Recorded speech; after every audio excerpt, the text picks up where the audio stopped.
Baada ya uchovu wa kutwa nzima leo, na sasa ni kuombe tu dakika chache ni kuwasilishia utabiri wa hali ya hewa kutoka Mamlaka ya Hali ya Hewa Tanzania. Kwa usiku wa leo, mpenzi mtazamaji, ni matarajio yetu maeneo mengi ya nchi yanatarajiwa kuendelea kuwa na hali ya ukavu na yenye hali ya ubaridi wa wastani, japo ubaridi unaonekana kupungua kwa kiasi kidogo ukilinganisha na siku kadhaa zilizopita. Kiwango cha chini cha joto zaidi kinatarajiwa kuendelea kushikiliwa katika mkoa wa Njombe kwa nyuzi joto 8, na mifumo ya upepo kwa siku ya kesho inatuonyesha upepo unatarajiwa kuwa wa wastani katika baadhi ya maeneo ya nchi, isipokuwa kwa upande wa pwani ya kusini upepo unatarajiwa kuvuma kwa kasi ya kilomita 40 kwa saa. Hali kadhalika kwa ziwa Nyasa upepo unatarajiwa kuvuma kwa kasi ya kilomita 40 kwa saa.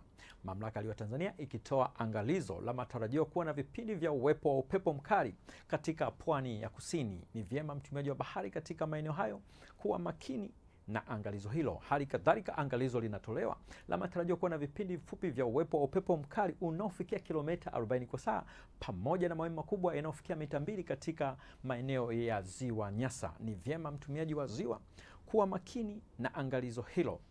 Kwa siku ya kesho, ni matarajio yetu maeneo mengi yanatarajiwa kuwa na hali ya mawingu kiasi yenye vipindi virefu vya jua. Na sasa tumalizie utabiri wetu kwa kuangalia matarajio ya siku nne zijazo katika baadhi ya miji kuanzia siku ya kesho kutwa. Jiji la Dar es Salaam likitarajiwa kuwa na hali ya mvua nyepesi katika maeneo machache, huku mkoa wa Dodoma ukitarajiwa kuwa na hali ya mawingu kiasi pamoja na vipindi virefu vya jua. Mkoa wa Mwanza unatarajiwa kuwa na hali ya mawingu kiasi, kiwango cha chini kitarajiwa kufikia nyuzi joto 11. Kwa upande wa mkoa wa Mbeya, kiwango cha chini zaidi cha joto kinatarajiwa kufikia nyuzi joto 5. Mkoa wa Kilimanjaro kunatarajiwa kuwa na hali ya mawingu kiasi pamoja na vipindi virefu vya jua. Upande wa mkoa wa Morogoro tutakuwa na hali ya mvua nyepesi katika maeneo machache na vipindi vya jua. Mkoa wa Arusha tutakuwa na hali ya mawingu kiasi, kiwango cha chini kitarajiwa kufikia nyuzi joto 9.